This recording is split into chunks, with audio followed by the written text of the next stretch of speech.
We are live. Welcome to Crypto Law TV. I'm John Deaton, the founder and your host. This show is going to be a little shorter today than normal because next week we're working on a more in-depth analysis of this trial that's going on with SB fraud and all the witnesses. And I'm going to invite other people and get their opinions, both legal opinions and non-legal opinions.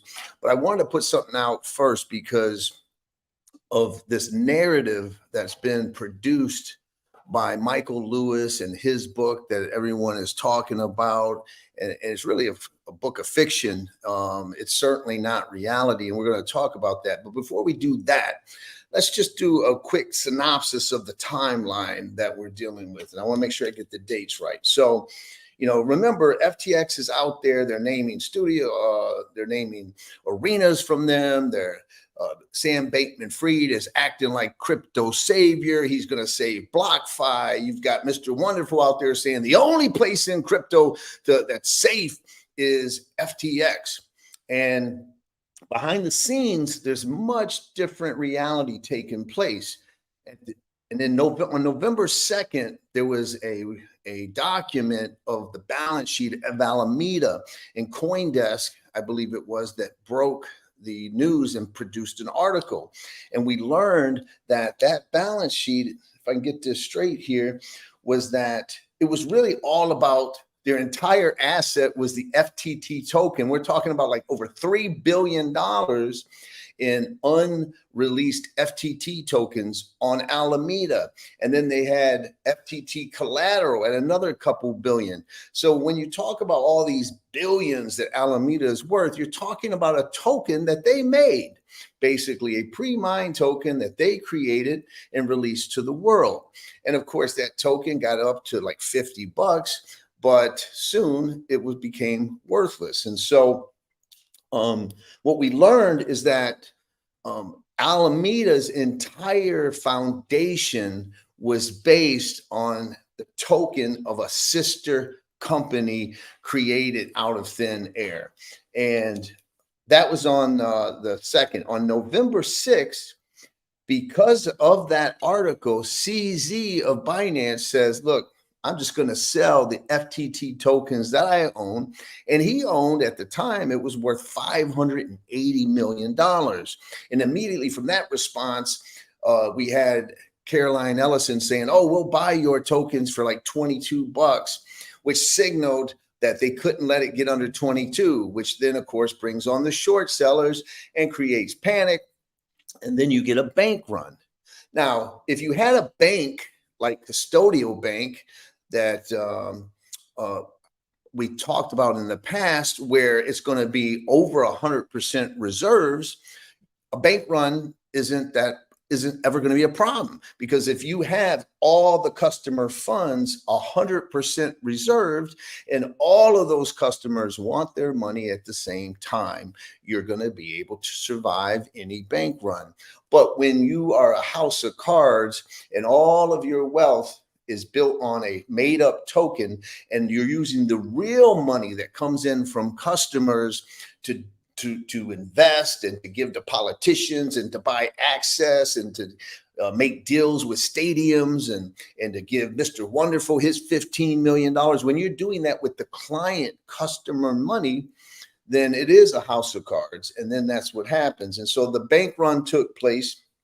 And on November 8th, CZ was going to buy FTX.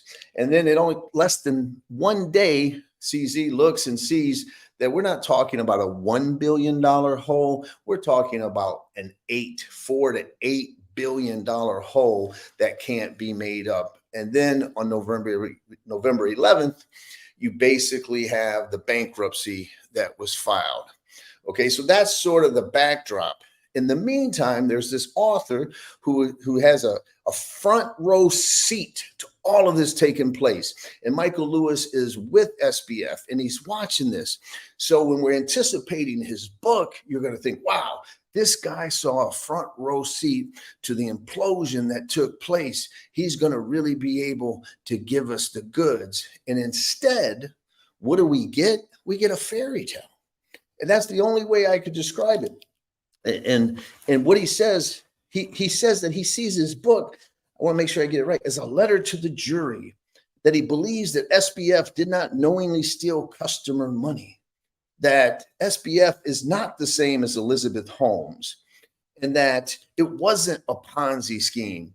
And someone tweeted out that they were on page 70, and up until page 70 of the book, you wouldn't know that this man, SBF, had stolen intentionally people's life savings and destroyed them financially, and that this pretend business that he had, which was a Ponzi scheme, because if you're taking people's money that's coming in to pay all your debts, that is the very definition, or at least it's quasi Ponzi scheme. But for Michael Lewis to say it was a business that was making tons of money like he did, but for one person, influential CZ, casting aspersions, destroyed this otherwise great business, is a fairy tale, and Michael Lewis should be ashamed of himself. And I have an open invitation to him. You can come on Crypto Law. I will treat you with respect. I will treat you with civility, but I will destroy this narrative, this false narrative that you've created about someone who's worse than Bernie Madoff. At least Bernie Madoff admitted to it. He only got arrested not arrested, but sued by the SEC after he confessed to it.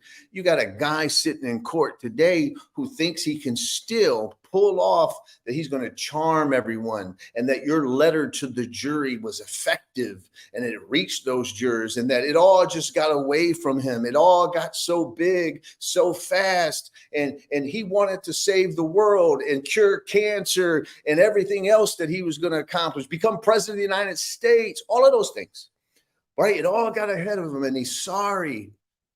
That's what you're going to sell. Well, we're not going to buy it, because we know in reality what's happening in the courtroom is what's really the truth. And you've got witnesses, and next week we're going to get into them individually, but a couple highlights. You have Adam Yedida, who basically was a developer who in November quit because he knew that customer funds were being used to pay creditors. You have Gary Wayne coming out basically saying we lied to the public. We allowed Alameda Research to withdraw unlimited funds. I mean, there wasn't even a cap on the funds. There wasn't even a cap that said, listen, 100 million is too much, or 500 million cap, or $1 billion cap, or 10 billion cap. At one point, Alameda had a hole in it of $14 billion. Okay, so the truth is coming out through actual evidence in the case, not some fairy tale storybook pulled out of thin air, just as much as that FTT token was pulled out of thin air. And the most exciting news is probably today and yesterday with Caroline Ellison taking the stand, okay? And we are learning, and whoever did this, boy, they didn't do the girl any justice, but it is what it is. I'm not going to feel sorry for Caroline because she deserves to sit in jail. She certainly probably got the best deal and will probably spend the least amount of time in prison when all is said and done. But what have we learned? We've learned that she is telling the world who Sam Bankman-Fried is. All right. And listen, as I said before, a lot of people out there are going to be like, well, how do we know that we can trust these people? They were cut deals and all that. As I said before, when I was a federal prosecutor, I'd look at the jury and I say, listen, when sins are conceived in hell, you do not have angels for witnesses. And the only way we learn about those sins conceived in hell is to get one of those fellow devils, if you will, who are not angels, to tell us the truth. Okay, but I'm sure that what we're learning through the courtroom is the truth and the reality of who this guy is. He is worse than Bernie Madoff. And so the only reason I'm doing this show today is to issue that challenge to Michael Lewis. Come on, Crypto Law. Let's have a discussion, but we're not going to talk about fairy tales. We're going to talk about facts. we're learning that today that Caroline Ellison talked about how they conspired to try to keep Bitcoin under 20,000 and that they would sell customers Bitcoin. She's talking about how she doctored documents to keep off the loans, a $35 million loan to one of the insiders at Alameda and FTX. We're going to keep that off the books. All of the things that we're learning are the truth. Okay. So for you out there, anyway, I'm not going to read the Lewis book because I just couldn't get through it. When someone tells me that they're almost on 100 pages and the reader, if they didn't know better, wouldn't know that FTX imploded and people lost their life savings. And that's what I want people to realize. I want Michael Lewis to sit in the courtroom when they put on victim testimony.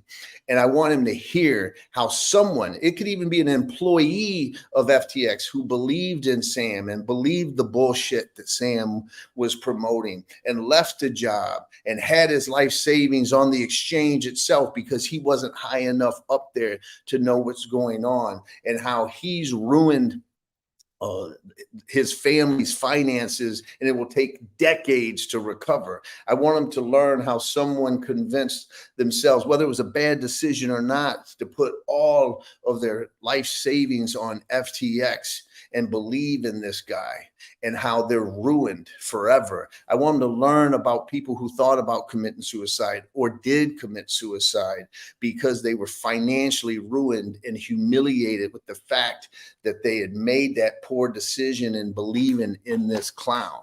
Okay, that's the stories that not need to get out. None of this fairy tale bullshit that's being promoted out there by certain people who clearly have an agenda. Okay, that's the letters to the jury that need to get to the people, that need to get to the jury, people who have actually suffered from this guy's fraud, theft, deceit. And so I'm confident we're going to delve into it next week, much more about the testimony, but I'm confident that when it's all said and done, our boy SB Fraud will be sitting in a prison for the rest of his life, or maybe he gets out when he's much older than I am today. Okay, with that said, I'll see you next week. Have a good one.